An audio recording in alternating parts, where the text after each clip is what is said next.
Drama के starting में हमें 1955 का सीन दिखाया जाता है, जहाँ पर हम रोड के दरमियान में एक मॉम और एक सन को खड़े हुए देखते हैं। वहाँ पर एक ट्रक आता है और मॉम अपने सन को साइड पर करती हैं और वो उनका एक्सीडेंट हो जाता है। फिर वो बच्चा भागता हुआ अपनी मॉम के पास आता है, लेकिन उसकी मॉम तब तक मर चुकी होती हैं। वो बच्चा काफ़ी ज़्यादा सैड हो जाता है और फिर सीन शिफ्ट होता है 2025 में, और वहाँ पर हम एक पार्टी का सीन देखते हैं जहाँ पर एक छोटी सी बच्ची खड़ी हुई होती है और वो खुद कह रही होती है कि ये मैं किधर आ गई हूँ। उस बच्ची का नाम जी होता है और जी हर चीज़ को देख रही होती है। तभी जी को दूर एक औरत खड़ी हुई नजर आ जाती है और वो कहती है, इसका मतलब है कि मैं 70 साल बाद वाली लाइफ जी रही हूँ और इस लाइफ में मुझे एक बच्चा बना दिया गया है और ये मेरी स्टेप मदर है जो कि मुझे पहले भी बहुत ज़्यादा मारती थी और इस लाइफ में भी इन्हीं से मेरा दोबारा पाला पड़ गया है। तभी अनाउंस किया जाता है कि अब हम लोग इस पार्टी को स्टार्ट करने वाले हैं और एक ओल्ड मैन जी के हाथ में एक लैंप देता है और उसको कहता है ये लैंप लाकर इस जगह पर रख दो। तो जी वहाँ पर जाने लगती है, लेकिन तभी वो स्टेप मदर जी को गिराने के लिए अपनी लेग आगे कर लेती है, लेकिन जी के बजाय वो खुद ही नीचे गिर जाती है। हर किसी ने ये सीन देखा होता है। तभी वो आगे बढ़ती है और वहाँ पर जाकर अपनी लैंप रख के वापस आ जाती है। जी जैसे ही वापस आती है तो कहती है कि आपने मुझे क्यों गिराने की कोशिश की। तो तब तक वहाँ पर जी के डैड भी आ जाते हैं और डैड जी को बहुत डांटते हैं। वो कहते हैं कि तुमने इतना बुरा इसके साथ कैसे किया, क्या तुम नहीं जानती हो कि ये भी तुम्हारी मदर ही हैं। तो जी कहती है कि मैंने तो इनके साथ कुछ नहीं किया, यहाँ पर बहुत सारे लोग खड़े हुए हैं और सबने देखा है कि इन्होंने ही मुझे गिराने की कोशिश की थी और ये खुद ही गिर गई, अब इसमें मेरी क्या गलती है। और तभी वहाँ पर सारे खड़े हुए लोग भी कहने लग जाते हैं कि बिल्कुल इस लड़की की कोई भी गलती नहीं है। तो डैड को सबकी बातें सुनकर बहुत ज़्यादा गुस्सा आ रहा होता है और हम ऊपर से एक लड़के को भी देखते हैं जिसका नाम जिंगजी होता है। वो ऊपर से खड़े होकर ये सब कुछ देख रहा होता है और कहता है कि ये बच्ची तो बहुत ही ज़्यादा इंटरेस्टिंग है। तभी डैड जी को मारने के लिए आगे बढ़ते हैं, लेकिन तभी वहाँ से जिंगजी आ जाता है और कहता है कि आप इस पार्टी को ख़राब नहीं कर सकते हैं। अभी वो सब लोग बातें कर ही रहे होते हैं कि तभी वहाँ पर जिंगजी के बड़े भाई और बहन भी आ जाते हैं। जिंजी के ब्रदर और सिस्टर इन लॉ जब वहाँ पर आते हैं तो सिस्टर इन लॉ कहती है कि प्लीज आप लोग यहाँ पर कोई भी खराबा मत करें, अब पार्टी वैसे भी ओवर हो चुकी है तो जी फैमिली अब यहाँ से जा सकती है। तो डैड जी को वहाँ से ले जाने लगते हैं, लेकिन तभी जी कहती है कि मैं यहाँ से नहीं जाऊंगी, सबसे पहले मुझे ग्रैंडपा को देखना है। पिछली लाइफ के अंदर जिस औरत का एक्सीडेंट हुआ था वो इस लाइफ के अंदर जी ही थी और जिस बच्चे को उसने बचाया था वो असल में अब उसका ग्रैंडपा बन चुका था। उसका नाम हुईजिंग था। तो वो कहती है कि मुझे हुईजिंग से मिलना है। फिर वो जिंजू को कहती है कि मैं तुम्हें एक निशानी बताती हूँ, तुम्हारी पीठ पर एक बर्थ मार्क है, वो भी बटरफ्लाई वाला। ये सुनकर जिंजू हैरान हो जाता है और कहता है कि ठीक है मैं तुम्हें लेकर चलता हूँ। फिर वो उसको वहाँ से लेकर चला जाता है। फिर फैंग अपनी वाइफ को कहता है कि ये क्या करता फिर रहा है, एक छोटी सी बच्ची को वो ग्रैंडपा के पास लेकर जा रहा है, हालांकि उनकी तो तबीयत भी सही नहीं है। तो फैंग की वाइफ कहती है कि अच्छा है ना, इसको लेकर जाने दो, वैसे भी उसने थोड़ी ही देर में मर जाना है, हमने तो वैसे भी ग्रैंडपा को पॉइजन दे दिया है ना, अच्छा है कि कोई तो उनके पास होगा और हम उनके ऊपर इल्जाम लगा सकेंगे कि ये पॉइजन इसी ने ही दिया था। ये सुनकर फैंग स्माइल करता है और कहता है कि तुम बात तो बिल्कुल ठीक कर रही हो। और दूसरी तरफ हम लोग जी और जिंगजू को देखते हैं। जी ग्रैंडपा के पास जाती है तो उसकी सारी ओल्ड मेमोरीज दोबारा से याद आने लगती हैं। फिर उसको याद आता है कि जब पिछले जन्म में उसका बच्चा बहुत ही ज्यादा बीमार था तो उसने उसके बाजू पर एक कार्टून बनाया था।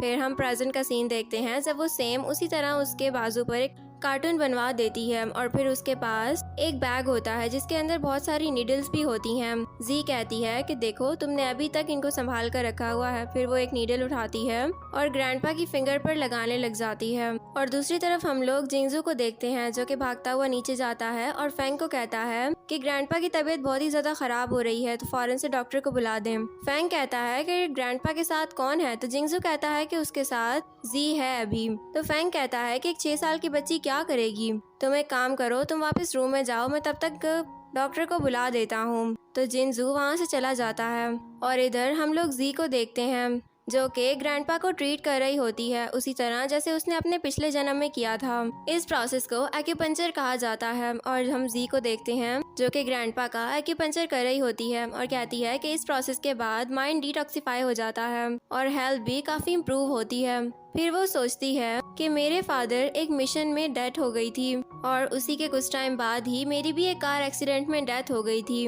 फिर मेरे लिए सब कुछ अकेले मैनेज करना बहुत ही ज़्यादा मुश्किल हो गया था और अब जब दोबारा मुझे यहाँ पर भेजा गया है तो अभी भी तुम मुझसे दूर हो, लेकिन अब मैं वापस आ चुकी हूँ ना, तो अब मैं तुम्हें प्रोटेक्ट करूँगी सारी लाइफ के लिए। फिर जी वही नीडल ग्रैंडपा की चेस्ट में घुसा देती है। तभी वहाँ पर फैंग आ जाता है और कहता है कि जिंगजू, देखा मैंने तुमसे कहा था ना कि ये हमें धोखा दे रही है, ये लड़की ग्रैंडपा को मारना चाहती है। फिर उसके बाद फैंग उसको खींचकर वहाँ से ले जाता है। तभी हम देखते हैं कि ग्रैंडपा को होश भी आ जाता है और वो कहते हैं कि क्या ये सब कुछ एक ड्रीम था। फिर वो अपने बाजू पर वही कार्टून बना हुआ देखते हैं और वो कहते हैं कि नहीं, मेरी मॉम वापस आ चुकी हैं। तभी वहाँ पर एक गार्ड आ जाता है तो ग्रैंडपा उससे कहते हैं कि यहाँ पर कौन कौन था, जब मैं यहाँ पर लेटा हुआ था तो मुझसे मिलने कौन कौन आया, मुझे जल्दी बताओ। तो गार्ड बताता है कि एक तो फैंग था, एक जिंगजू था और एक छोटी सी बच्ची थी। तो ग्रैंडपा कहता है मुझे फौरन से उस बच्ची के पास ले चलो। तो गार्ड उसको वहाँ से लेकर चला जाता है और दूसरी तरफ हम लोग जी को देखते हैं जो कि फैंग के हाथ पर काटती है। तो फैंग उसको खुद से दूर करता है। फिर वो कहती है तुम लोग मेरे साथ इस तरह का बिहेव नहीं कर सकते हो, मैं तुम लोगों की ग्रैंड मदर हूँ, तुम लोगों को कुछ तो इज्जत करनी चाहिए ना मेरी। ये सुनकर सब लोग हैरान हो जाते हैं और कहते हैं कि क्या इतनी छोटी बच्ची ग्रैंड मदर।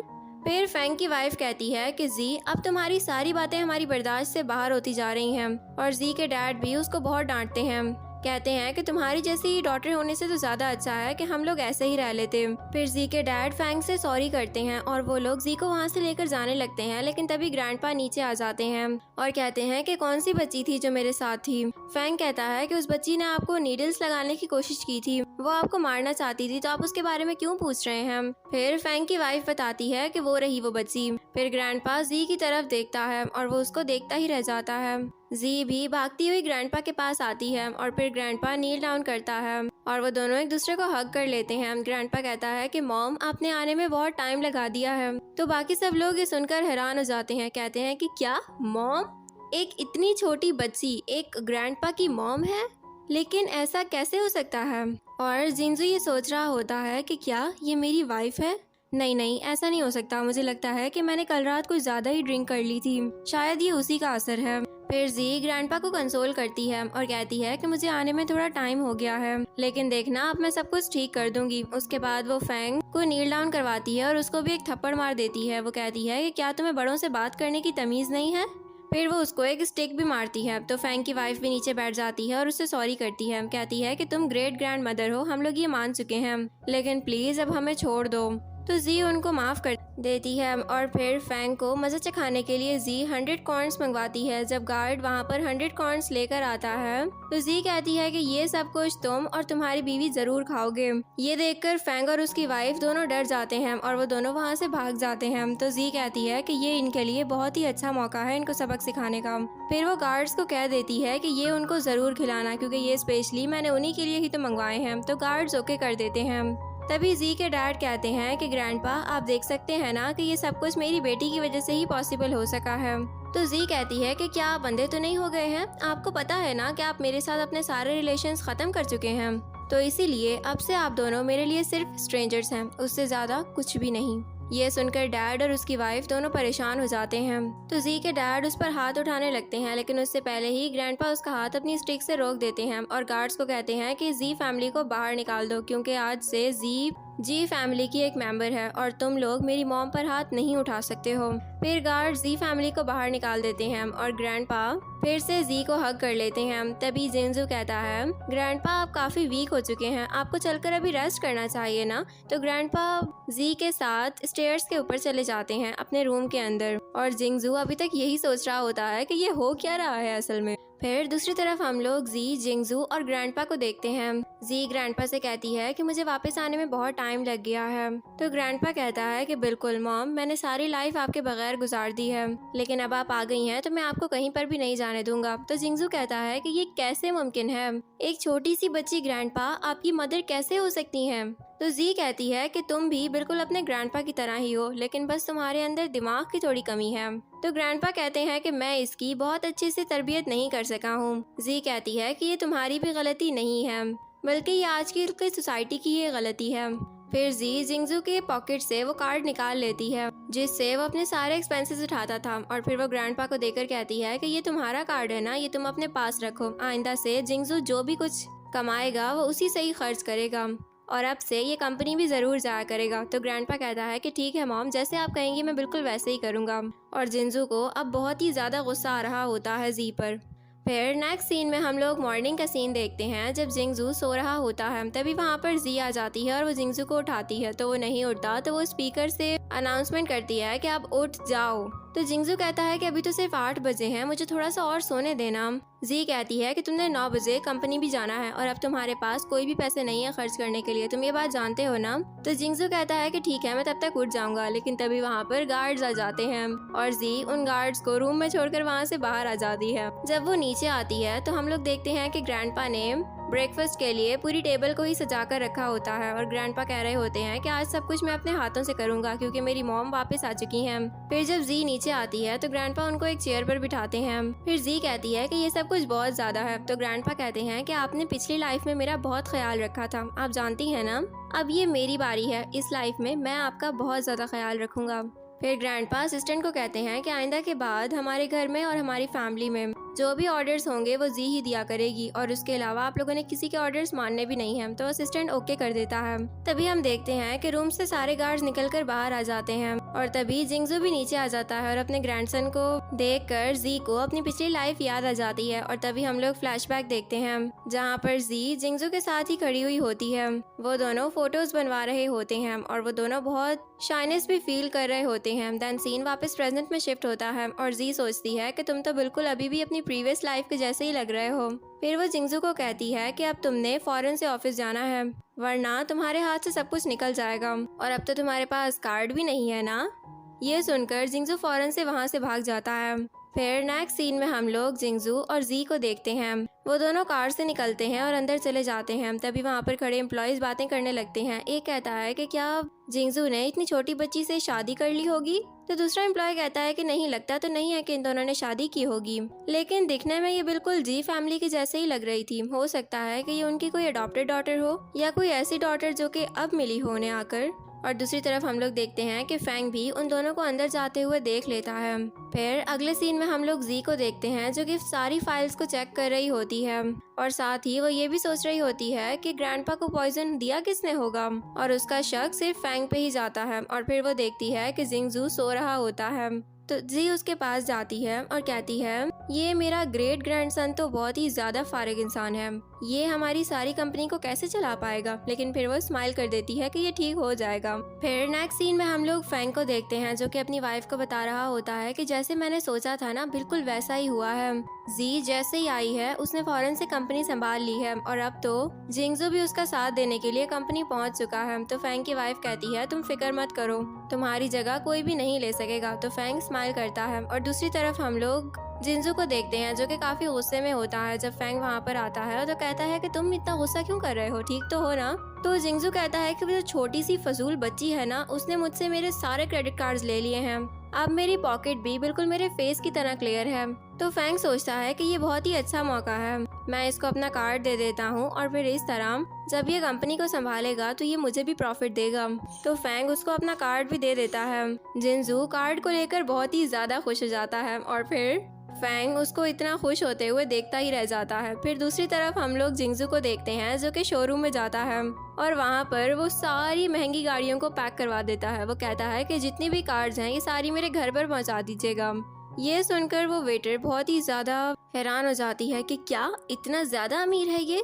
और फिर नेक्स्ट सीन में हम लोग फैंग को देखते हैं जो कि सोफे पर बैठा हुआ होता है। तभी उसके पास मोबाइल पर मैसेजेस आते हैं जिसमें उसको पता चलता है कि उसके 70 मिलियन खर्च हो चुके हैं। ये देखकर उसको बहुत ही बड़ा शॉक लगता है। तभी वहाँ पर उसकी वाइफ आती है लेकिन फैंग काफी अजीब तरह से बिहेव करता है तो उसकी वाइफ उसको एक थप्पड़ मारती है। तो तब वो रिलैक्स होता है और कहता है कि मैंने आज ही जिंगजू को अपना कार्ड दिया था और वो 70 मिलियन एक ही दिन में खर्च कर चुका है। इतने पैसे कौन उड़ा सकता है एक ही दिन के अंदर, अब मुझे कुछ तो करना ही होगा। ये सुनकर फैंग की वाइफ भी हैरान हो जाती है और कहती है कि तुम भी जी ग्रुप से ये सब कुछ वापस लोगे।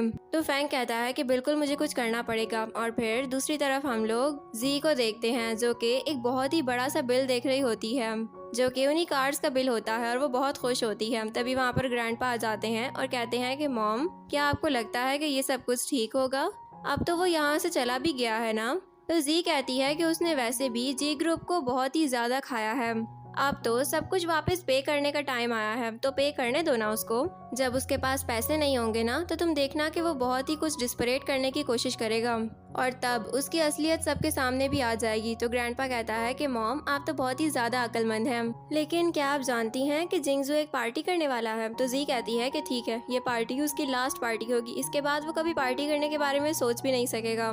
और दूसरी तरफ हम लोग जिंगजू को देखते हैं जो कि पार्टी को एंजॉय कर रहा होता है। वहाँ पर उसके बहुत सारे फ्रेंड्स भी होते हैं। तभी वहाँ पर जी आ जाती है तो जिंगजू उसको देखकर हैरान होता है, कहता है कि तुम यहाँ पर क्या कर रही हो। तो जी फौरन से जिंगजू के लेग के साथ चिपक जाती है और कहती है कि डैड आप तो अपने घर के एक्सपेंसेस भी पूरे नहीं कर सकते हैं और आप यहाँ पर पार्टी कर रहे हैं। तो सारे फ्रेंड्स कहते हैं कि क्या ये जिंगजू की डॉटर है। तो जिंगजू कहता है कि नहीं, ऐसा कुछ भी नहीं है। फिर जी खड़ी हो जाती है और कहती है कि ठीक है डैड, इस पार्टी के ऊपर जितना भी खर्चा आया है आप वो सब पे कर दें। फिर वो अपना कार्ड यूज करके पे करने लगता है, लेकिन तभी वो बार बार एरर में दिखाता है और कहा जा रहा होता है कि कार्ड के अंदर इतने पैसे नहीं है कि उसको पे किया जाए, आप लोग अपना कार्ड चेंज करें। यह सुनकर जिंगजू हैरान हो जाता है और हम जी को देखते हैं जो कि सोच रही होती है कि जिंगजू तुम्हारे लिए मुझे ये सब कुछ करना पड़ा है क्योंकि तुम नहीं जानते, लेकिन तुम्हारे आसपास जो तुम्हारे फ्रेंड्स हैं वो सब तुमसे नफरत करते हैं, वो सिर्फ तुम्हारे पैसे से मोहब्बत करते हैं और जब तुम पुअर हो जाओगे तो देखना कि कोई भी तुम्हारा साथ नहीं देगा और सब तुम्हें छोड़कर चले जाएंगे। तभी एक लड़का होता है, वो जिंगजू को पूल में धक्का दे देता है और कहता है कि ये सब कैसे किया तुमने ही ये पार्टी अरेंज करवाई थी ना, तो फिर तुम पैसे अब क्यों नहीं दे सकते हो, क्यों पे नहीं कर सकते तुम। तो जिंगजू कहता है कि हर दफा पार्टी के पैसे मैं पे करता हूँ, इस दफा तुम लोग कर दो। तो वो सब लोग कहते हैं कि हम लोग क्यों करें, और हम सब लोग तो यहाँ पर सिर्फ तुम्हारे लिए इसलिए आते थे कि तुम पैसे फिल कर देते थे, अब तो तुम वैसे भी गरीब हो चुके हो तो हमारा कोई भी आने का फायदा नहीं है। तभी जी उस लड़के को एक किक मारती है और कहती है तुम्हारी हिम्मत कैसे हुई मेरे ग्रेट ग्रैंडसन्स के बारे में इस तरह की बात करने की, चलो फौरन से सारे पैसे निकालो और पे करो। तो सब लोग पैसे निकालते हैं, पे करके वो सब लोग वहाँ से चले जाते हैं। फिर जिंगजू वापस ऊपर आकर बैठता है और कहता है कि जी तुमने मेरे लिए बहुत ही अच्छा काम किया है, अब मुझे समझ आ गई है कि ये सब लोग सिर्फ मेरे पैसे से मोहब्बत करते थे, इनको मेरे होने या ना होने से कोई भी फर्क नहीं पड़ता था, लेकिन अब जो तुम कहोगी मैं बिल्कुल वैसा ही करूंगा। अब तो जी कहती है कि ठीक है तुम वापस कंपनी आ जाओ, तुम्हें सुबह 7 बजे उठना होगा, 7:30 पे ब्रेकफास्ट करना होगा और 8 बजे तुम कंपनी पहुंच जाओगे। तो जिंगजू कहता है कि इतनी सुबह, लेकिन कंपनी तो 9 बजे स्टार्ट होती है ना, तो मैं इतनी सुबह जाकर क्या करूंगा। तो जी कहती है कि तुम अपनी स्किल्स को बेटर करोगे और अपने बिजनेस को समझने की कोशिश करोगे, क्या तुम ऐसा करोगे। तो जिंगजू कहता है कि बिल्कुल मैं ऐसा जरूर करूंगा। और फिर हम लोग नेक्स्ट सीन में देखते हैं कि जिंगजू ऑफिस में बैठा अपना काम कर रहा होता है, लेकिन उसको कुछ भी समझ नहीं आता है। तभी जी एक असिस्टेंट को बुला देती है, एक लड़की वहाँ पर आती है और वो जिंगजू को कहती है कि मैं आपकी न्यू असिस्टेंट हूँ। जिंगजू उसको देखकर अपने आप को सेट करने लगता है। फिर जी कहती है मुझे तो इस काम की ज्यादा समझ नहीं आती है और ये सब कुछ तुम्हारे ग्रैंडपा ही हैंडल करते थे, इसीलिए ये असिस्टेंट तुम्हें बहुत कुछ समझा देगी और तुम इसके साथ मिलकर बहुत ही ज्यादा अच्छे से काम कर सकते हो, लेकिन फिर पूरी मेहनत से काम करना। तो जिंगजू सोचता है कि इसका मतलब है कि जी को इस बारे में कुछ नहीं पता, तो अगर कुछ गलत हो भी जाएगा तो ये मुझे ब्लेम नहीं कर सकेगी क्योंकि ये इस बारे में कुछ जानती तो है नहीं। तो जिंगजू भी ओके कर देता है। जी वहाँ से उठकर चली जाती है और फिर असिस्टेंट जिंगजू को एक फाइल दिखाती है, कहती है कि इसका फाइनेंशियल मॉडल कैसे हम लोगों ने सेट करना है। तो जिंगजू कोई भी रिप्लाई नहीं कर पाता है। तो असिस्टेंट कहती है कि इसका मतलब है कि आपको भी ये सब कुछ नहीं समझ में आता, तो ठीक है मैं किसी और से करवा लेती हूँ। फिर वो जाने लगती है, लेकिन तभी जिंगजू उसको रोक लेता है, कहता है कि रुको, मैं ही यहाँ का बॉस हूँ तो ये सब कुछ मैं ही करूँगा। फिर वो बहाना बनाता है कि मेरे पेट में दर्द हो रहा है और वो फाइल लेकर सीनियर एम्प्लॉय के पास जाता है और उससे पूछता है कि इस सब को कैसे हल करना है। फिर सीनियर एम्प्लॉय उसको सब कुछ बताता है, वो वापस आकर असिस्टेंट को बताता है। फिर असिस्टेंट दूसरा क्वेश्चन करती है, वो जाता है फिर वापस आता है, फिर जाता है फिर वापस आता है। इस तरह वो काफी सारी फाइल्स को कवर कर चुका होता है और ये सारी असिस्टेंट की सिर्फ एक ट्रिक होती है। फिर हम लोग लेट नाइट का सीन देखते हैं जब ऑफिस में ही जिंजू अभी तक बैठकर काम को समझ रहा होता है और दूसरे ग्रैंडपा और जी उसको ऐसे देख रहे होते हैं। जी कहती है कि अब ये काबिल हो जाएगा जी ग्रुप का बॉस बनने के लिए। तो ग्रैंडपा कहते हैं कि मॉम अगर आपका रीबॉन्ड थोड़ा पहले हो जाता तो ये बहुत पहले ही सुधर चुका होता। तो जी कहती है कोई बात नहीं, अब मैं आ गई हूँ ना तो मैं इसको सुधार दूंगी। फिर नेक्स्ट सीन में हम लोग जिंगजू को देखते हैं जो कि मीटिंग रूम में प्रेजेंटेशन दे रहा होता है और उसकी प्रेजेंटेशन सबको बहुत ही ज्यादा पसंद आती है। सब लोग ही उसकी तारीफ करते हैं और जब सब वहाँ से चले जाते हैं तो फैंग और उसकी वाइफ दोनों जेलस हो रहे होते हैं। फैंग कहता है कि मैं अपने भाई से ये सब कुछ एक्सपेक्ट नहीं कर रहा था, लेकिन वो बहुत ही जल्दी इम्प्रूव कर रहा है और अब मुझे डर लग रहा है कि जी ग्रुप हमारे हाथ से निकल ही ना जाए। फिर दूसरी तरफ हम लोग जी और ग्रैंडपा को देखते हैं। एक न्यूज चलती है जिसके अंदर मिस डोंग को दिखाया जाता है जिनकी तबीयत बहुत ही ज्यादा खराब होती है। तो जी कहती है कि याद है ना कि ये पिछली लाइफ में मेरी क्लासमेट हुआ करती थी। तो ग्रैंडपा कहता है कि मैं कैसे भूल सकता हूँ, आपकी और उसकी दुश्मनी भी बहुत ही ज्यादा फेमस थी, लेकिन क्या आप जानती हैं कि आपके आने से पहले मिस डोंग ने ही मेरा ख्याल रखा है। तो जी रोने लग जाती है और कहती है कि क्या, जिस लड़की को मैं अपना दुश्मन मानती हूँ मेरे बेटे का ख्याल उसी लड़की ने रखा है। तो ग्रैंडपा कहते हैं कि मिस डोंग एक बहुत ही अच्छी लड़की है, बहुत ही सॉफ्ट हार्टेड। फिर नेक्स्ट सीन में हम लोग शेंग को देखते हैं जो कि जी के डैड के पास जाता है। तो मिस्टर जी उसको बहुत ही ज्यादा प्रोटोकॉल देते हैं और फिर फैंग उनको एक मेडिसिन देता है। कहता है कि मैं चाहता हूँ कि आप अपनी बेटी को किसी भी तरह से ये मेडिसिन पिला दें, क्योंकि अगर जब तक वो मेरी फैमिली में रहेगी मेरी फैमिली मुझे कभी भी एक्सेप्ट नहीं करेगी और मेरा वैसे भी बहुत ही ज़्यादा लॉस हो चुका है आपकी बेटी की वजह से। तो मिस्टर जी कहते हैं कि ठीक है, कोई बात नहीं, ये मैं अपनी बेटी को ज़रूर पिला दूंगा। फिर नेक्स्ट सीन में हम लोग एक पार्टी का सीन देखते हैं जहाँ पर जिंगजू और जी भी आए हुए होते हैं। जिंगजू जी के लिए एक कपकेक लेने के लिए जाता है। तभी वहाँ पर जी के डैड आ जाते हैं और कहते हैं कि तुम यहाँ पर क्या कर रही हो, मैंने तुम्हें काफ़ी टाइम से देखा भी नहीं है, मैं तुम्हें बहुत मिस कर रहा था। तो जी कहती है कि आपके और मेरे दरमियान अब कोई भी रिलेशन नहीं है। डैड कहते हैं कि मैंने तुम्हें पैदा किया है, क्या तुम भूल चुकी हो, तुम मेरी बायोलॉजिकल डॉटर भी हो।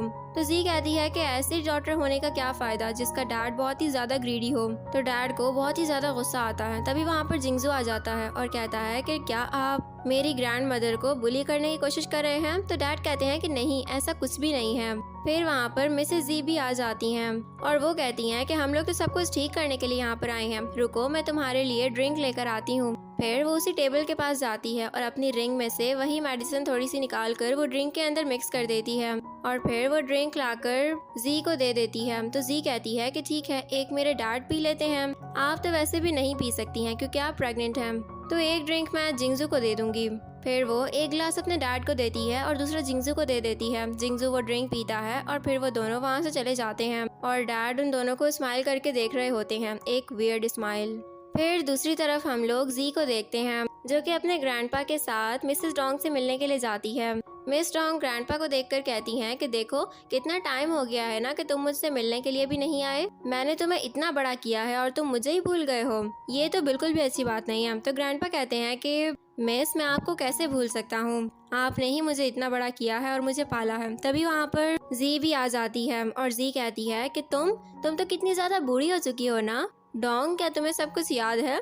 तो मिसेस डोंग कहती हैं कि ये लड़की कौन है जो डायरेक्ट मेरा नाम लेकर मुझे बुला रही है। फिर जी वहाँ पर एक सोफे पर जाकर बैठ जाती है और कहती है तुम्हें याद है कि जब हम दोनों लेबोरेटरी में काम करते होते थे तब तुमने एक एक्सपेरिमेंट परफॉर्म किया था जो कि एक्सप्लोड हो गया था और उसके बाद ही मैंने तुम्हारा एक निकनेम भी रखा था। तो मिस डोंग ये सुनकर हैरान हो जाती हैं। फिर ग्रैंडपा कहते हैं कि ये जी है, मेरी मॉम। तो मिस डोंग कहते हैं कि क्या तुम जी हो, वही जी जिसके साथ मैं इतना लड़ती हुई आई हूँ, लेकिन तुम इतनी छोटी सी बच्ची कैसे बन गई हो। तो जी कहती है कि बिल्कुल, ये मेरा दोबारा से रिबॉर्न हुआ है, तो ये सब कुछ तो हो सकता है ना। फिर मिस डोंग और जी दोनों फाइट करने लग जाती हैं उसी लड़के के ऊपर जो कि प्रीवियस लाइफ में जी के साथ हुआ करता था और उसको देखकर मिस डोंग बहुत ही ज्यादा जेलस होती थी। तभी वहाँ पर एक सर्वेंट आती है और उन दोनों को बताती है लेबोरेटरी के अंदर कुछ लोग घुस गए हैं और मुझे लगता है कि वो कुछ जरूर तबाही मचाएंगे, शायद वो हमारे रिजल्ट्स को खराब करने के लिए यहाँ पर आए हैं। फिर वो सब लोग लेबोरेटरी के पास जाते हैं। तो हम लोग दूसरी तरफ देखते हैं कि फैंग उसी लेबोरेटरी का दरवाजा तोड़ने की कोशिश कर रहा होता है क्योंकि अंदर जी के मॉम और डैड दोनों फंसे हुए होते हैं। तभी वहाँ पर मिस डोंग, जी और ग्रैंडपा भी आ जाते हैं। मिस डोंग कहती हैं कि फैंग ये सब कुछ तुम क्या कर रहे हो, मुझे तुमसे ये उम्मीद नहीं थी, तुम ये सब कुछ करोगे, ये मैंने कभी सोचा भी नहीं था। तो फैंग कहता है कि नहीं, मैंने ऐसा कुछ भी नहीं किया है। तभी वहाँ पर जिंगजू आ जाता है और कहता है कि फैंग बताओ ना सबको, तुमने ही मेडिसिन फैंग को दी थी और उस दिन जब पार्टी हुई तो वो मेडिसिन जी के डैड ने ही उस ड्रिंक में मिलवाई थी, लेकिन फिर अच्छा काम ये हुआ कि जी ने बहुत ही चालाकी से उन दोनों ग्लासेस को बदल दिया था और जिसके अंदर वो मेडिसिन थी वो डैड ने पी ली थी, इस वजह से वो अनकॉन्शियस हो गए हैं। फैंग ये सब कुछ सुनकर बहुत ही ज़्यादा एम्बैरेस होता है और मिस डोंग कहती हैं कि फैंग मैं तो तुम्हें बहुत ही ज़्यादा अच्छा समझती थी, लेकिन शायद तुम इसके काबिल ही नहीं हो। यानी जी ग्रुप सच में तुम्हारे पास आना ही नहीं चाहिए, क्योंकि तुम सब कुछ तबाह कर देते हो। फिर तभी वहाँ पर गार्ड्स आ जाते हैं और वो एक कार्ड से स्कैन करके उस डोर को ओपन करते हैं और फिर अंदर से मिस्टर जी और मिसेस जी को निकाल कर ले आते हैं। तो जी सोचती है कि पहले तुम लोग मुझे टॉर्चर किया करते थे ना, ठीक है, अब ये मेरी बारी है तुम लोगों को टॉर्चर करने की और तुम लोगों को तुम्हारे किए की सज़ा दिलाने की। फिर मिस डोंग बोलती हैं कि जी फैमिली, तुम लोगों ने मुझे बहुत ही ज़्यादा डिस्परेट किया है, मुझे तुम सबसे ये उम्मीद नहीं थी। तुम लोगों ने मेरी टेक्नोलॉजी का गलत यूज़ करने की कोशिश की। आइंदा से जी ग्रुप के पास मेरी कोई भी टेक्नोलॉजी नहीं जाएगी। और फिर ग्रैंडपा कहते हैं कि जी ग्रुप के साथ जी ग्रुप के जो भी अब प्रोजेक्ट्स थे वो सारे कैंसिल हो चुके हैं। तो मिस्टर डी बहुत ही ज़्यादा डर जाते हैं और वो फौरन से मिस डोंग और ग्रैंडपा से माफ़ी मांगने लगते हैं और वो जी को कहते हैं कि मैं तो तुम्हारा डैड हूँ ना। तो मिस डोंग हैरान हो जाती हैं और वो जी को कहती हैं कि क्या इस जन्म में ये तुम्हारा डैड है? तो जी कहती है बिल्कुल, इसने मुझे बहुत ही ज़्यादा टॉर्चर किया है। जब मैं छोटी थी ये मुझे बुली करता था और मेरे फेस और मेरी बॉडी पर हर जगह जख्मों के निशान होते थे। तो मिस डोंग कहती हैं बस बहुत हो गया, अब तुम लोग पुलिस के पास ज़रूर जाओगे और जो तुम लोगों ने किया है उस सब की सज़ा भुगतोगे। तभी वहाँ पर पुलिस आ जाती है और मिस्टर और मिसेस जी को वहाँ से लेकर चली जाती है। फिर जी मिस डोंग से थैंक्स भी करती है। फिर फैंग कहता है कि मैं तो सिर्फ अपने ग्रुप को बचाने की कोशिश कर रहा था, इसलिए मैं यहाँ पर आया था, लेकिन सबको समझ आ चुका होता है कि यहाँ पर क्यों आया था असल में। तो फैंग फौरन से जी को कहने लग जाता है कि तुम एक आउटसाइडर हो और तुम्हें कोई भी इजाज़त नहीं है कि तुम जी ग्रुप के बारे में कोई भी फैसला कर सको। तो ग्रैंडपा कहते हैं कि ये मेरी मॉम है और ये किसी भी चीज़ का फैसला कर सकती हैं, इनको ये इख्तियार सिर्फ मैंने दिया है, मेरे नाम जो भी शेयर्स हैं अब वो सारे जी के पास ही चले जाएंगे। तो फैंग जी को बुरा भला बोलने लग जाता है कि ये छोटी सी बच्ची हमारे ग्रुप में आकर क्या करेगी। तो जी कहती है कि अब तुम मुझसे तमीज से बात करो, क्योंकि अब जी ग्रुप के आधे से ज्यादा शेयर होल्डर्स मेरे पास हैं और मैं अब हेड भी बन चुकी हूँ और अब मैं तुम्हें अपनी कंपनी में नहीं रखूंगी। तो फैंग कहता है कि डैड आप इसको देखें ना। ग्रैंडपा कहते हैं कि मैं सिर्फ अपनी मॉम की बात सुनूंगा। फिर जिंजू भी कहता है कि तुम अब एक आउटसाइडर हो फैंग। तो फैंग कहता है कि ठीक है, अब तुम लोग देखो कि मैं तुम सबके साथ करता क्या हूँ। ये कहकर वो वहाँ से चला जाता है। फिर नेक्स्ट सीन में हम लोग जी और जिंगजू को देखते हैं। जिंगजू कहता है मुझे उम्मीद नहीं थी कि फैंग भी कंपनी के साथ ये सब कुछ करेगा। तो जी कहती है इंसानों की ख्वाहिशें सिर्फ एक आग की तरह होती है, कभी कभी वो आग आगे के रास्ते को रोशन कर देती है, लेकिन कभी कभी इंसान उसी आग में जलकर भस्म हो जाता है। जब इंसान की ख्वाहिशें आउट ऑफ कंट्रोल होती हैं तब उसके साथ बहुत ही बुरा होना शुरू होता है और फैंग के साथ अब ऐसा ही होगा। फिर जिंगजू कहता है इसका मतलब है कि मेरी कंपनी को मेरी ज़रूरत है और मैं इसको अपना 100% दूंगा आपसे। तो जी कहती है कि बिल्कुल, अब तुमने बात की है ना जी ग्रुप के वारिस वाली, तुम इस कंपनी को बहुत ही अच्छे से संभालोगे, मुझे तुम पर पूरा भरोसा है। फिर नेक्स्ट सीन में हम लोग फैंग को देखते हैं जो कि मीटिंग रूम में होता है और वो वहाँ पर सारे शेयर होल्डर्स को ये कह रहा होता है कि एक छोटी सी बच्ची जो कि सिर्फ 6 साल की है, अब क्या वो पूरी कंपनी को संभालेगी? तो हमारी कंपनी का फ्यूचर क्या होगा? आप लोगों को इस बारे में भी तो कुछ सोचना चाहिए ना। तभी शेयर होल्डर्स कहते हैं कि वैसे तुम बात तो बिल्कुल ठीक कर रहे हो, हमारी कंपनी तो डूब जाएगी अगर इस तरह हुआ। तभी हम देखते हैं कि वहाँ पर जी और जिंगजू भी आ जाते हैं। जी कहती है कि मैं जानती हूँ कि मैं इस कंपनी को नहीं संभाल सकती क्योंकि मैं अभी इतनी काबिल नहीं हूँ और मैं बहुत छोटी भी हूँ अभी, लेकिन मैं इस कंपनी का नया चेयरमैन बनाना चाहूंगी और वो होगा जिंगजू। यह सुनकर फैंग हैरान हो जाता है और कहता है कि मैंने इस कंपनी में इतने साल काम किया है तो जिंगजू कैसे ये सब कुछ संभाल सकता है अचानक से आकर। तो जी कहती है कि क्योंकि ये तुमसे ज्यादा अच्छा है और तुमसे बेहतर तरीके से काम भी करना जानता है और अब से तुम्हारा जी ग्रुप के अंदर कोई भी काम नहीं है तो तुम इस कंपनी में मत आया करो, तुम्हारे लिए यही बेहतर होगा। ये बात सुनकर फैंग को स्ट्रोक हो जाता है और वो काफी अजीब तरह से बिहेव करने लगता है। सारे लोग कहते हैं कि इसको हॉस्पिटल ले जाओ। तो जी कहती है कि हॉस्पिटल ले जाने की क्या जरूरत है, मैं अभी इसका इलाज कर देती हूँ। फिर जिंगजू फैंग को एक चेयर पर बिठाता है और जी अपनी नीडल निकालती है ताकि वो उसका एक्यूपंक्चर कर सके और फिर वो जोर से उसको वही नीडल लेग में चुभा देती है तो वो बिल्कुल ठीक हो जाता है। और फिर जी कहती है लगता है कि तुम्हारे लिए ये खबर सुनना बहुत ही ज्यादा मुश्किल है, लेकिन यही सच है, तुमने इस कंपनी को बहुत ही ज्यादा यूज किया है और तुम इस कंपनी का बहुत नुकसान भी करवा चुके हो, इसीलिए अब तुम इस कंपनी में वापस नहीं आ सकते हो। ये सुनते ही फैंग की पैंट गीली हो जाती है। तो जिंजू कहता है कि तुम इस पोजीशन को संभालोगे जो कि अपने आप को तो संभाल नहीं सकता, तुम एक काम करो, तुम घर पे रहो और आराम करो, तुम्हारे लिए यही बेहतर होगा। फिर फैंग जी को बुरा भला बोलने लग जाता है। वो कहता है कि तुम्हारे पास कोई एक्सपीरियंस नहीं है कि तुम मुझे इस कंपनी से निकल जाने की ऑफर करो। तभी हम देखते हैं कि वहाँ पर मिस डोंग भी आ जाती हैं और वो सारे शेयर होल्डर्स को कहती हैं कि मेरी कंपनी अब खुद भी जी ग्रुप के साथ ही काम करना चाहती है और मैं खुद भी यही चाहती हूँ कि इस कंपनी को जी संभाले।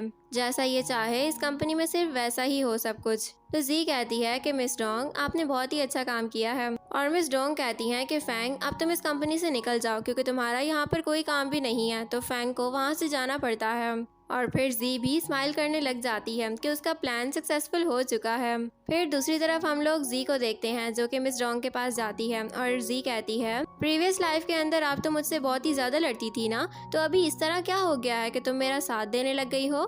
मिस डोंग कहती है कि अब मैं 95 की हो चुकी हूँ और मेरे पास अब इतनी ज़्यादा लाइफ भी नहीं है गुजारने के लिए, लेकिन तुम तो अभी बच्ची हो ना, तो तुम्हारे लिए मैं सब कुछ आसान करके जाना चाहती हूँ। तुम्हें पता है कि मैंने एक न्यू ड्रग बनाई है और मैं उसमें भी तुम्हारी हेल्प ज़रूर लूँगी। तुम वैसे भी एक बहुत ही अच्छी डॉक्टर हो जिसको मेडिसिन के बारे में सब कुछ पता होता है और वो डॉक्टर अपना काम दिल से करना जानती है। तो जी स्माइल करती है। फिर दूसरी तरफ हम लोग फैंग को देखते हैं जो कि बहुत ही ज़्यादा ड्रंक हो चुका होता है। तभी वहाँ पर उसकी वाइफ आती है और उसको कहती है कि तुम इतनी ज़्यादा ड्रिंक क्यों किए जा रहे हो, क्या हुआ है, तुम ये भी तो मुझे बताओ ना। तो फैंग कहता है कि मैं बिल्कुल लूट चुका हूँ, मुझे 3 दिन के अंदर पैसे वापस करने हैं और अगर जी ग्रुप ने मुझे वहाँ पर वापस नहीं बुलाया तो मैं बर्बाद हो जाऊंगा, हम लोगों को जेल जाना पड़ेगा और फिर सब कुछ खत्म हो जाएगा जब तक मैं कंपेंसेट नहीं करता। तो फैंग की वाइफ कहती है इसका मतलब है कि हम बिल्कुल तबाह हो जाएंगे, तो तुम अब क्या करोगे। तो फैंग कहता है कि मेरे पास एक आइडिया है, मैंने सुना है कि मिस डोंग ने एक न्यू ड्रग बनाई है और उस ड्रग को प्रेजेंट करने के लिए एक टेक्नोलॉजी भी चाहिए होगी जो कि सिर्फ हु के पास है। तो फैंग की वाइफ कहती है क्या हु ग्रुप, यानी वही जो कि जी ग्रुप का बहुत ही बड़ा दुश्मन है। तो फैंग कहता है बिल्कुल वही। अब वो ड्रग्स तब तक प्रेजेंट नहीं हो सकेंगी जब तक वो टेक्नोलॉजी उनके पास नहीं होगी और इस तरह वो ड्रग्स बनाने से महरूम हो जाएंगे और इस तरह जी और जिंगजू दोनों को किक आउट कर दिया जाएगा कंपनी से और फिर कंपनी में सिर्फ मेरी जगह होगी। फिर नेक्स्ट सीन में हम लोग फैंग को देखते हैं जो कि हु से मिलने के लिए जाता है। वहाँ पर एक ओल्ड मैन बैठे हुए होते हैं। तो फैंग कहता है मैं आपके साथ कोलैबोरेट करने के लिए आया हूँ। तो हु कहता है कि तुम किस तरह कोलैबोरेट करोगे, तो तुम्हारे तो रिलेटिव्स भी तुम्हें एक्सेप्ट नहीं कर रहे, तो फिर मैं तुम्हें क्यों एक्सेप्ट करूंगा, मैं तो वैसे भी तुम्हारा दुश्मन हूँ। तो फैंग वहाँ पर एक सोफे पर बैठ जाता है और कहता है कि दुश्मन का दुश्मन दोस्त ही होता है और जी ग्रुप के पास अब एक बहुत ही अच्छी सपोर्ट आ चुकी है डोंग ग्रुप की, मैं बस उनको न्यू ड्रग्स बनाने से रोकना चाहता हूँ। तो हु कहता है इसके बदले मुझे क्या मिलेगा। फैंग कहता है कि जो तुम चाहोगे वो तुम्हें मिल जाएगा, यहाँ तक कि तुम्हारी कंपनी के कस्टमर्स भी बहुत अच्छे हो जाएंगे। ये सुनकर हु स्माइल करता है और फिर वो दोनों चेस करते हैं और हु कहता है हैप्पी कोलैबोरेशन। फिर नेक्स्ट सीन में हम लोग जी को देखते हैं जो एक बुक पढ़ रही होती है। तभी उसके बाद जिंगजू जाता है और कहता है कि हमने जो न्यू ड्रग बनानी थी उसके लिए हमें जो भी सामान चाहिए था और जो भी टेक्नोलॉजी यूज करनी थी वो सारी हु ग्रुप से आनी थी, लेकिन हु ग्रुप ने हमें अपनी कोई भी टेक्नोलॉजी देने से मना कर दिया है। तो जी कहती है कि मुझे शक था कि वो ऐसा जरूर करेंगे, अब हमें कोई दरमियान का रास्ता निकालना पड़ेगा। फिर नेक्स्ट सीन में हम लोग देखते हैं जी और जिंगजू दोनों हु से मिलने के लिए जाते हैं, लेकिन वहाँ पर ही गार्ड उनको रोक देता है और कहता है कि हु ग्रुप आप लोगों से नहीं मिलना चाहता है क्योंकि आप दोनों एनिमीज हैं। तो जी कहती है कि ठीक है अब हम लोगों को चलना चाहिए, हम लोग फिर किसी और दिन आ जाएंगे। फिर वो लोग वहाँ से जाने लगते हैं। तभी वहाँ पर फैंग भी उस घर से बाहर निकल कर आ जाता है। तो जिंगजू उसको कहता है कि तुम यहाँ पर क्या कर रहे हो। तो फैंग कहता है कि मुझे ही तो हु से काम था ना, इसीलिए मैं उसके पास यहाँ पर आया था। तो जी को हु के ऊपर और फैंग के ऊपर कुछ शक होने लग जाता है। जिंगजू को देखकर बहुत गुस्सा आता है, लेकिन जी और जिंगजू दोनों वहाँ से चले जाते हैं। तभी वहाँ पर हु फैमिली का ग्रैंडसन भी आता है। तो जिंगजू जी को बताता है कि ये हु फैमिली का ग्रैंडसन है और हम फैंग को देखते हैं जो कि उस छोटे से बच्चे का बहुत ही ज्यादा ख्याल रख रहा होता है। फिर नेक्स्ट सीन में हम लोग जी और जिंगजू को देखते हैं, वो दोनों कार से उतरते हैं। तो जिंगजू कहता है जी को कि तुम्हें प्राइमरी स्कूल जाने की अब क्या जरूरत है, तुम तो पिछले जन्म में एक डॉक्टर थी ना, तो अब तुम स्कूल जाकर क्या करना चाहती हो। तो जी कहती है कि मैं डॉक्टर पिछले जन्म में थी, इस जन्म में नहीं हूँ और ये मेरी वही स्किल्स हैं। मुझे बच्चों से कांटेक्ट करना पड़ेगा ताकि मुझे मजीद कम्युनिकेशन करने की आदत बन सके और मुझे आपकी सोसाइटी समझ में आ सके। फिर वो अंदर चली जाती है और जिंगजू उसको देखकर रोने की एक्टिंग करने लग जाता है। फिर दूसरी तरफ हम लोग क्लासरूम का सीन देखते हैं जहाँ पर हु फैमिली का ग्रैंडसन भी बैठा हुआ होता है और वो सारे बच्चों को स्क्योर करके दिखा रहा होता है। सब बच्चे उससे बहुत ज्यादा खुश होते हैं। फिर वहाँ पर जी जाती है तो हु का ग्रैंडसन कहता है क्या तुम भी ये कर सकती हो? तो जी उससे बहुत ही ज्यादा अच्छे तरीके से करती है और सारे बच्चे उसकी तारीफ करने लग जाते हैं। ये सब कुछ देखकर ग्रैंडसन को बहुत ही ज्यादा गुस्सा आता है। फिर नेक्स्ट सीन में हम लोग जी को देखते हैं जो कि लाइब्रेरी में होती है। उसके पास हु टोंग दोबारा से जाता है और उसको कहता है कि क्या तुम प्लीज मुझे उस गेम को अच्छे से खेलने का तरीका बता सकती हो? तो जी कहती है कि बिल्कुल मैं बता तो दूं, लेकिन तुम फिर भी नहीं सीख सकोगे। तो हु टोंग कहता है कि इसने मेरी बेइज्जती कैसे की, और वो बहुत ही ज्यादा गुस्से में होता है। फिर दूसरी तरफ हम लोग लंच ब्रेक का सीन देखते हैं। जब जी जाकर लड़कियों के साथ बैठती है तो हु टोंग उन सारे बच्चों को अपने साथ अपनी टेबल पर बैठने का बोल देता है। तो जी कहती है कि अच्छा, यानी कि ये मुझसे इस तरह बदला लेना चाहता है। ये एक बहुत ही चाइल्डिश वे है। फिर वो सब बच्चों को लबूबू देती है और कहती है ये सब तुम लोगों का गिफ्ट है, और सारे बच्चे उसी पर ही खुश हो जाते हैं और वो जी को थैंक्स बोलने लग जाते हैं। ये सब कुछ देखकर हु टोंग मजीद जालिस होता है कि ये सारे बच्चे जी की साइड क्यों लेने लग गए हैं अचानक से। फिर हम लोग हु टोंग को देखते हैं जो कि अपने ग्रैंडफादर के पास जाता है और उनके सामने रोने लग जाता है। वो उनको कहता है कि मुझे जी से जरूर मिलना है, मुझे जी से वो गेम भी सीखनी है जो कि उसने क्लास में सारे बच्चों को करके दिखाई थी। वो बहुत ही अच्छी गेम खेलती है। तो ग्रैंडफादर गार्ड से पूछते हैं कि ये जी कौन है? तो गार्ड बताता है कि जी ग्रुप की हेड है। ये सुनकर हु को गुस्सा आ जाता है क्योंकि जी ग्रुप से तो उसकी दुश्मनी होती है। फिर वो अपने ग्रैंडसन को समझाने की बहुत ज्यादा कोशिश करता है, लेकिन वो ये बात नहीं समझता। वो बस यही कहे जा रहा होता है कि मुझे जी से जरूर मिलना है। तो फिर ग्रैंडफादर को भी उसकी बात माननी पड़ती है। फिर दूसरी तरफ हम लोग देखते हैं कि ग्रैंडफादर और हु टोंग दोनों चाहते हैं जी से मिलने के लिए। तभी वहाँ पर जिंगजू आ जाता है और जिंगजू उन दोनों को कहता है कि आप दोनों यहाँ पर। ग्रैंडफादर कहते हैं कि बिल्कुल, हम लोग सिर्फ जी से मिलने के लिए आए हैं, उसके बाद हम लोग चले जाएंगे। असल में मेरा ग्रैंडसन उससे मिलना चाहता है और उससे वो गेम भी सीखना चाहता है जो कि उसने क्लास में और बच्चों को करके दिखाई थी। तो जिंगजू कहता है लेकिन जी तो आप लोगों से नहीं मिलना चाहती, क्योंकि जब हम लोग आए थे तो आप लोगों ने भी हमसे कोई भी बात नहीं की थी और वो तो गार्ड ने हमें वहीं से ही बाहर भेज दिया था। फिर वहाँ पर जी भी आ जाती है और कहती है आप दोनों यहाँ पर क्या कर रहे हैं? मैं आप लोगों से नहीं मिलना चाहती हूँ। तो हु टोंग रोने लग जाता है। वो अपने ग्रैंडफादर को कहता है कि मुझे जी से जरूर मिलना है। तो ग्रैंडफादर कहते हैं कि आप लोग जो चाहेंगे हम लोग बिल्कुल वैसा ही करेंगे। अगर आप लोगों को न्यू ड्रग के लिए टेक्नोलॉजी चाहिए तो हम लोग वो भी पे कर देंगे, आप लोग उसको हमारी तरफ से यूज कर सकते हैं। फिर जी कहती है ठीक है, लेकिन इतना सबसे काम नहीं चलेगा, आप लोगों को माफी भी मांगनी पड़ेगी। अगर आप माफी मांगते हैं तो ठीक है, वरना फिर मैं आप लोगों से नहीं मिलूंगी। तो ग्रैंडफादर सिर्फ अपने ग्रैंडसन के लिए जी से माफी भी मांग लेते हैं और फिर जी और जिंगजू दोनों को अंदर ले जाते हैं।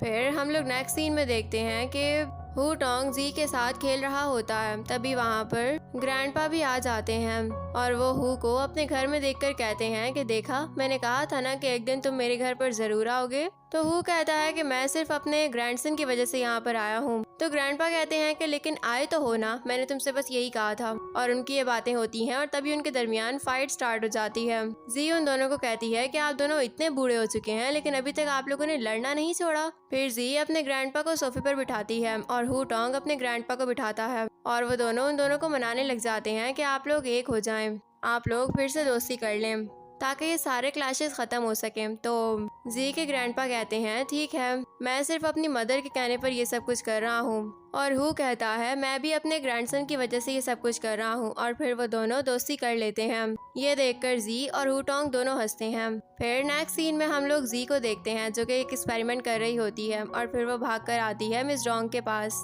वो मिस डोंग को बताती है कि हम लोग जो ड्रग बना रहे थे वो सक्सेसफुल हो चुकी है। ये सुनकर मिस डोंग एक्साइटेड हो जाती हैं और कहती हैं कि क्या इतनी जल्दी वो ड्रग बन चुकी है? तो जी कहती है बिल्कुल, उसको बनाना कोई मुश्किल काम नहीं था, बस मैंने कुछ ट्रेडिशनल तरीका इस्तेमाल किया मॉडर्न तरीके के साथ, जिसकी वजह से वो बहुत आराम से बन गई है। तो मिस जोंग कहती हैं ये सब कुछ मेरे माइंड में क्यों नहीं आया? मुझे तो अभी तक समझ में ही नहीं आया कि उस ड्रग को बनाएं कैसे। तो जी कहती है कि कोई बात नहीं, मेरे माइंड में तो आ गया है ना, और अब वो ड्रग भी बन चुकी है। तो मिस डोंग फिर जी को थैंक्स भी करती हैं।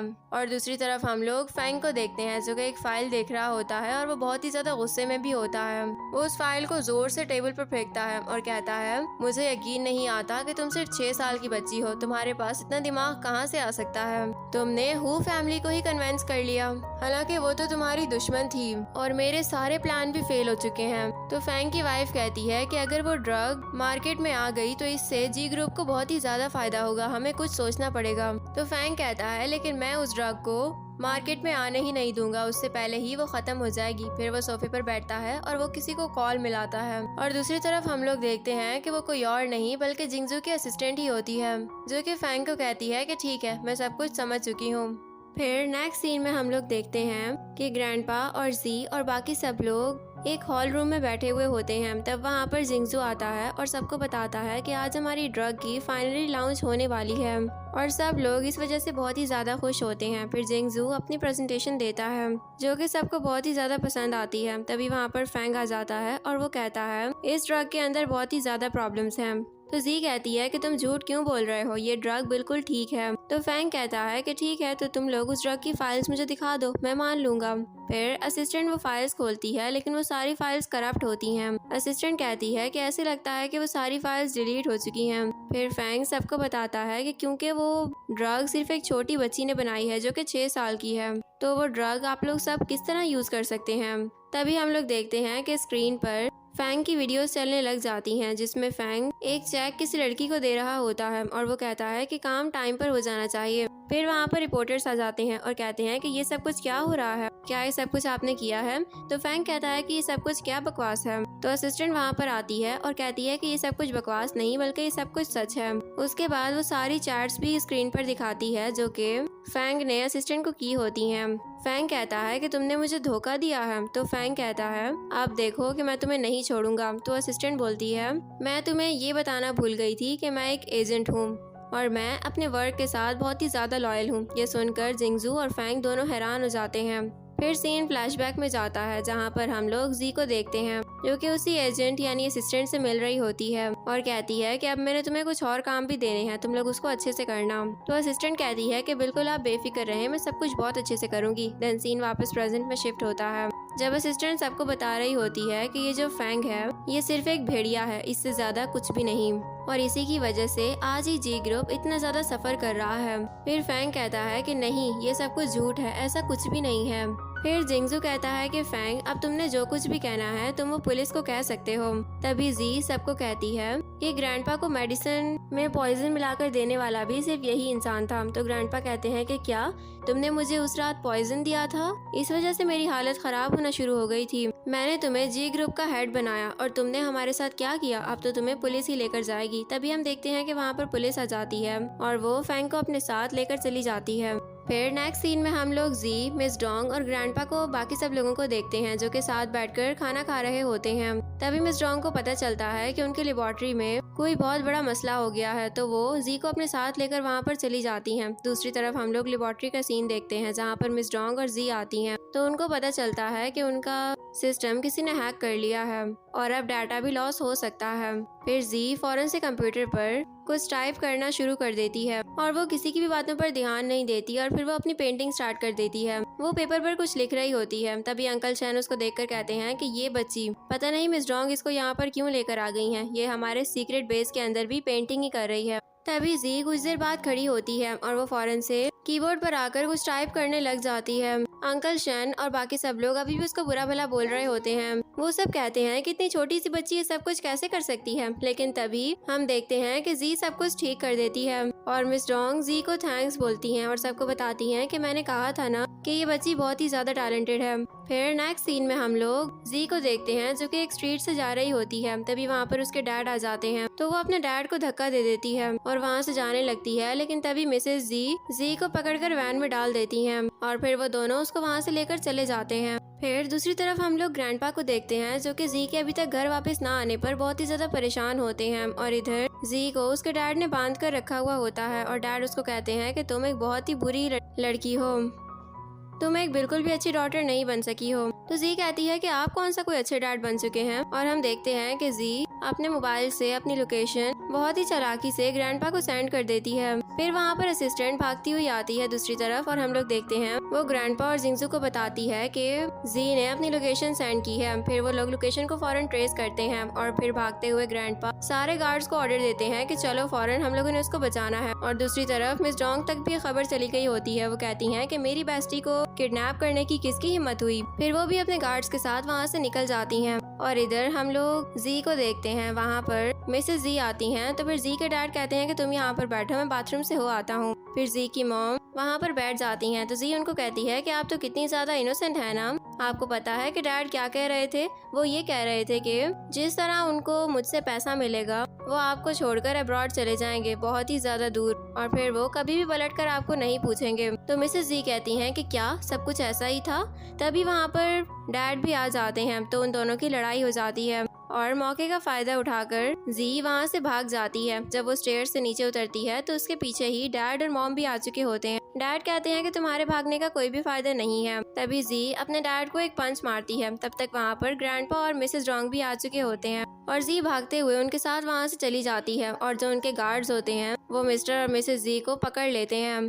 और फिर कुछ टाइम बाद हम देखते हैं ग्रैंडपा, मिस डोंग और जी आपस में बैठकर बातें कर रहे होते हैं। ग्रैंडपा कहते हैं कि मॉम आप तो बहुत ज्यादा ही अच्छी हैं, और मिस डोंग कहती है कि ये हर चीज में बहुत ज्यादा बेस्ट है, इसने मेरी मेडिसिन बनाने में भी बहुत ही ज्यादा हेल्प की है। और तुमने अपनी कंपनी के बारे में कुछ सोचा है कि तुम उसका क्या करोगी। तो जी कहती है कि बिल्कुल मैंने सोचा है कि मैं उसका क्या करूंगी, मैं वो जिंगजू को दे दूंगी, अब वही उसका हेड बनेगा।